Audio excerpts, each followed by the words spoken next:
क्या आपने कभी सोचा है कि एक ही घर, एक ही समाज या एक ही दफ्तर में काम करने वाले दो इंसानों में से एक की बात को पत्थर की लकीर माना जाता है और दूसरे को पूरी तरह से अनदेखा कर दिया जाता है? ऐसा क्यों होता है कि जो इंसान दिन रात दूसरों के लिए हाजिर रहता है, सब कुछ न्यौछावर कर देता है, उसी की सबसे ज्यादा बेइज्जती होती है? क्या अच्छाई का कोई मोल नहीं बचा? नमस्कार, मैं हूं विवेक वर्मा और वर्मा स्टोरीज में आज मैं आपके लिए एक ऐसी कहानी लेकर आया हूं जो आपके जीवन की सबसे बड़ी पीड़ा का अंत कर देगी।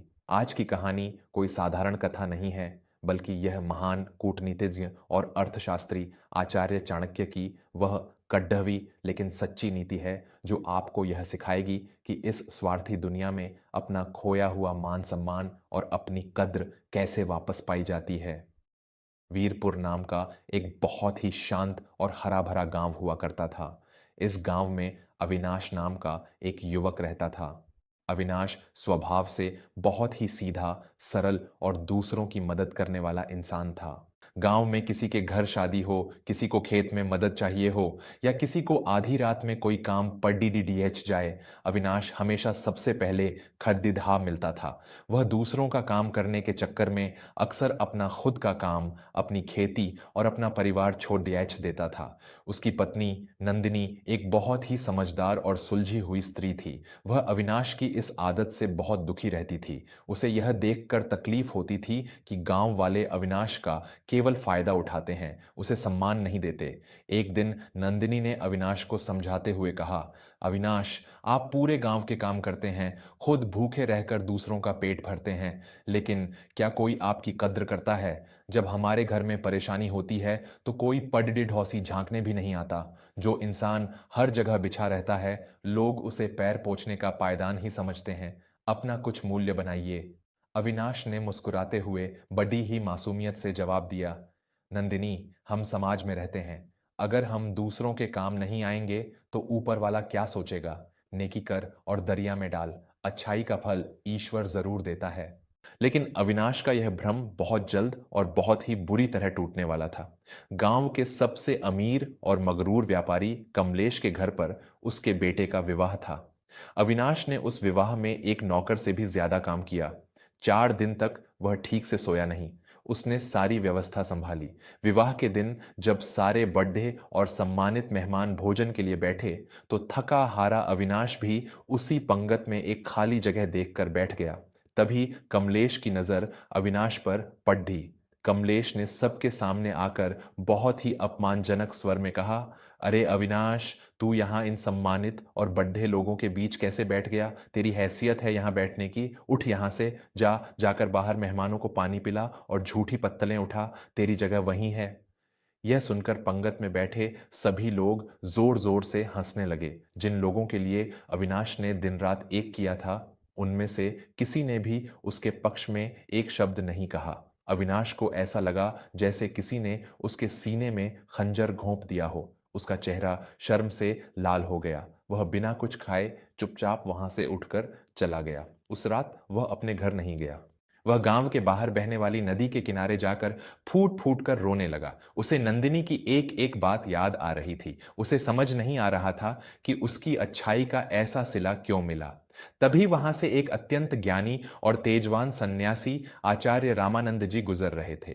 आचार्य रामानंद जी पूरे राज्य में अपने ज्ञान और आचार्य चाणक्य की नीतियों के गहरे अध्ययन के लिए जाने जाते थे।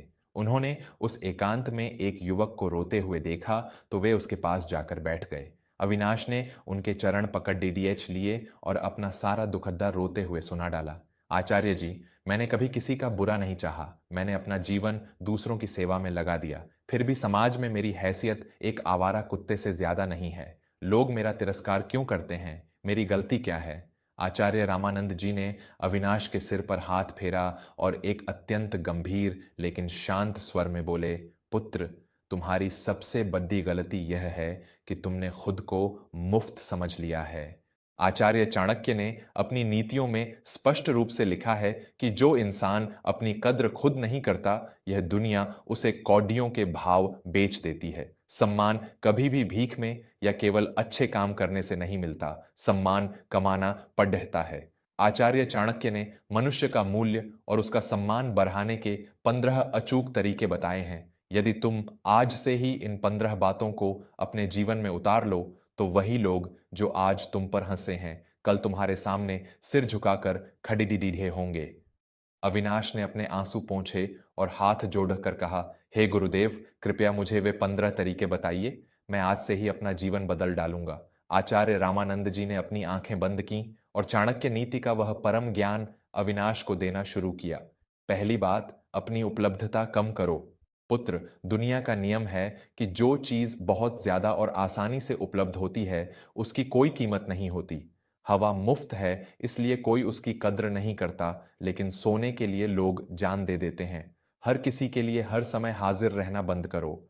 जब तुम लोगों को हाँ कहने के लिए हमेशा तैयार रहते हो, तो वे तुम्हें फालतू समझने लगते हैं। अविनाश ध्यान से सुन रहा था। दूसरी बात, कम बोलो और ज्यादा सुनो। जो इंसान बहुत ज्यादा बोलता है, उसके शब्दों का वजन खत्म हो जाता है। चाणक्य कहते हैं कि मौन एक बहुत बड़ा हथियार है। जब तुम कम बोलते हो, तो लोग तुम्हारी बातों को गंभीरता से सुनते हैं और तुम्हारे व्यक्तित्व में एक रहस्य बना रहता है। तीसरी बात, ना कहना सीखो। यह तुम्हारे जीवन की सबसे बड़ी कमजोरी है अविनाश। जो इंसान हर बात पर हाँ कहता है, उसका अपना कोई अस्तित्व नहीं होता। अगर कोई काम तुम्हारे स्वाभिमान या तुम्हारे समय के खिलाफ है, तो सीधे और स्पष्ट रूप से ना कहना सीखो। शुरुआत में लोगों को बुरा लगेगा, लेकिन फिर वे तुम्हारी सीमाओं का सम्मान करने लगेंगे। चौथी बात, अपने रहस्य कभी किसी को मत बताओ। आचार्य चाणक्य ने कहा है कि अपना दर्द, अपनी कमजोरियां और अपने भविष्य की योजनाएं कभी किसी के सामने प्रकट मत करो, यहां तक कि अपने सबसे करीबी मित्र को भी नहीं। क्योंकि जब रिश्ते बिगड़ जाते हैं, तो वही रहस्य तुम्हारे खिलाफ सबसे बड़ा हथियार बनते हैं। पांचवी बात, अपना समय व्यर्थ मत करो। तुम्हारा समय तुम्हारी सबसे बड़ी संपत्ति है। जो इंसान अपने समय को दूसरों की फालतू बातों में या व्यर्थ के कामों में बर्बाद करता है, दुनिया उसका कभी सम्मान नहीं करती। अपने समय को खुद को बेहतर बनाने में लगाओ। आचार्य जी ने अविनाश की आंखों में देखते हुए कहा। छठी बात, आर्थिक रूप से मजबूत बनो। यह कलयुग है पुत्र। यहां इंसान से ज्यादा उसके धन का सम्मान होता है। चाणक्य नीति कहती है कि जिसके पास धन नहीं है, उसके सगे रिश्तेदार भी उसका साथ छोड़ डियाच देते हैं। इसीलिए अपना पूरा ध्यान धन कमाने और अपने परिवार को सुरक्षित करने में लगाओ। जब तुम्हारी जेब भरी होगी, तो लोग तुम्हारी हर बात पर तालियां बजाएंगे। अविनाश को कमलेश का वह मगरूर चेहरा याद आ गया, जिसका सारा घमंड उसके पैसों का ही था। सातवीं बात, अपने ज्ञान और कौशल को बढ़ाओ। केवल धन ही काफी नहीं है। इंसान का ज्ञान उसका सबसे बड़ा आभूषण है। रोज कुछ नया सीखो। जिस इंसान के पास समाज, व्यापार और दुनिया का ज्ञान होता है, बड्ढे बड्ढे लोग उससे सलाह लेने आते हैं। आठवीं बात, जुबान के पक्के बनो। अगर तुमने किसी से कोई वादा किया है, तो प्राण देकर भी उसे पूरा करो। जो इंसान अपनी बातों से पलट जाता है, उसकी साख बाजार में मिट्टी में मिल जाती है। लेकिन जो जुबान का धनी होता है, दुनिया उस पर आंख मूंद कर विश्वास करती है। नौवीं बात, स्वयं को सलीके से प्रस्तुत करो। लोग तुम्हारे विचारों को बाद में जानते हैं, पहले तुम्हारे रूप और पहनावे को देखते हैं। अगर तुम मैले कुचैले और अस्त व्यस्त रहोगे, तो कोई तुम्हें सम्मान की दृष्टि से नहीं देखेगा। साफ सुथरे कपड़े पहनो और अपने व्यक्तित्व में एक गरिमा लेकर आओ। आचार्य जी ने थोड़ा विश्राम लिया और फिर बोले, 10वीं बात, प्रशंसा की भीख मत मांगो। तुम दूसरों के काम इसलिए करते हो ताकि वे तुम्हारी तारीफ करें। चाणक्य कहते हैं कि जो इंसान दूसरों की तारीफ का मोहताज हो जाता है, वह मानसिक रूप से गुलाम बन जाता है। अपने कर्म करो और इस बात की परवाह मत करो कि कोई क्या कह रहा है। 11वीं बात, क्रोध पर नियंत्रण रखो। जो इंसान छोटी छोटी बातों पर भट ढक जाता है या रोने लगता है, समाज उसे कमजोर मानता है। अपने क्रोध को अपनी ऊर्जा बनाओ, अपनी कमजोरी नहीं। शांत रहना सीखो। 12वीं बात, शिकायत करना बंद करो। दुनिया में हर किसी के पास परेशानी है। जो इंसान हमेशा अपना दुखद्धा रोता रहता है, लोग उससे दूर भागने लगते हैं। समस्याओं का रोना रोने के बजाय उनका समाधान खोजना सीखो। 13वीं बात, नकारात्मक लोगों से दूरी बनाओ। जो लोग तुम्हारा सम्मान नहीं करते, जो तुम्हें नीचा दिखाते हैं, उनका साथ तुरंत छोड़ दो। अकेले रहना बेहतर है बजाय उन लोगों के साथ रहने के जो तुम्हारी ऊर्जा चूसते हों। अविनाश के मन का सारा अंधकार अब छंटने लगा था। 14वीं बात, प्रेम और ध्यान की भीख कभी मत मांगो। यदि कोई इंसान तुम्हें अपनी जिंदगी में महत्व नहीं दे रहा है तो उसके पीछे भागना छोड़ दो। जो तुम्हारा है वह तुम्हारे पास आएगा। गिद्ध गिद्धाने से केवल अपमान मिलता है, प्रेम नहीं। आचार्य रामानंद जी ने अपने दोनों हाथ जोड़े और अंतिम बात कहते हुए बोले, और 15वीं तथा सबसे महत्वपूर्ण बात, अपने निर्णय स्वयं लो और सबसे पहले खुद से प्रेम करो। जब तक तुम खुद को आईने में देखकर सम्मान नहीं दोगे, यह दुनिया तुम्हारा सम्मान कभी नहीं करेगी। अपनी अहमियत को पहचानो अविनाश। तुम ईश्वर की सर्वश्रेष्ठ रचना हो, किसी के पैरों का पायदान नहीं। आचार्य जी का यह उपदेश अविनाश के लिए किसी संजीवनी से कम नहीं था। उसने आचार्य जी के चरण स्पर्श किए और एक दृढ़ संकल्प के साथ अपने घर लौट आया। उस रात के बाद अविनाश पूरी तरह से बदल गया। उसने लोगों के फालतू काम करने बंद कर दिए। जो काम उसके स्वाभिमान के खिलाफ होते वह सीधे ना कह देता। गांव वाले शुरुआत में हैरान हुए, कुछ ने बुरा भला भी कहा, लेकिन अविनाश ने कोई परवाह नहीं की। उसने अपना सारा ध्यान अपने खेती के काम और एक नए अनाज के व्यापार पर लगा दिया। उसकी पत्नी नंदिनी भी उसके इस नए रूप को देखकर बहुत प्रसन्न थी। अविनाश ने अपने पहनावे और अपने बात करने के तरीके में भी बदलाव किया। वह अब बहुत कम बोलता, लेकिन जब बोलता तो उसकी बात में वजन होता। 2 साल बीत गए। अविनाश की मेहनत और उसकी चाणक्य नीति ने रंग दिखाया। उसका अनाज का व्यापार पूरे राज्य में फैल गया। अब वह गांव के सबसे प्रतिष्ठित लोगों में गिना जाने लगा था। उसके पास धन, ज्ञान और स्वाभिमान तीनों आ चुके थे। एक दिन उसी अभिमानी व्यापारी कमलेश को अपने व्यापार में एक बहुत बड़ा सरकारी ठेका लेना था, जिसके लिए उसे अविनाश की मदद और उसके अनाज की आवश्यकता थी। कमलेश अपनी उसी अकद्दैच के साथ अविनाश के घर पहुंचा और बाहर से ही आवाज लगाई। नंदिनी बाहर आई और अत्यंत शालीनता से बोली, सेठ कमलेश जी, अविनाश जी अभी अपने व्यापार के कुछ महत्वपूर्ण कागजात देख रहे हैं। उनका समय बहुत कीमती है। आप कृपया बाहर बैठें, जब वे खाली होंगे तब आपको बुला लेंगे।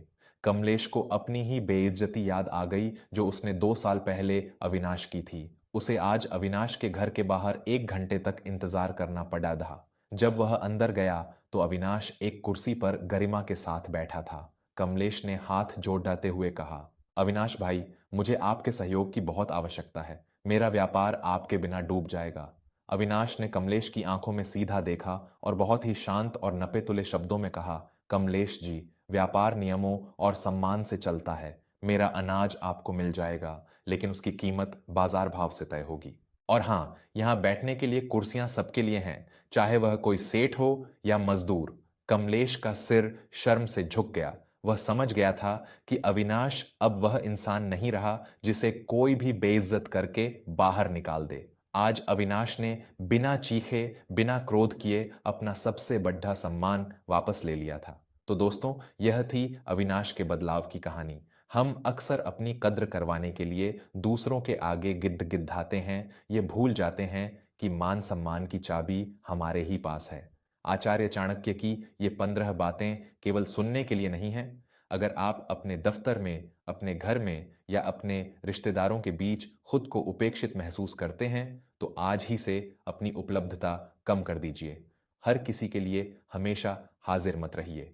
अपने समय को कीमती बनाइए, अपने ज्ञान को बढ़ाइए और सबसे ज़रूरी बात, ना कहना सीखिए। जिस दिन आप खुद अपनी कद्र करना शुरू कर देंगे, यकीन मानिए यह पूरी दुनिया आपकी कद्र करने पर मजबूर हो जाएगी। अगर आज की यह चाणक्य, नीति और अविनाश की कहानी आपको पसंद आई हो तो इसे अपने जीवन में ज़रूर उतारें। मैं हूं आपका दोस्त विवेक वर्मा।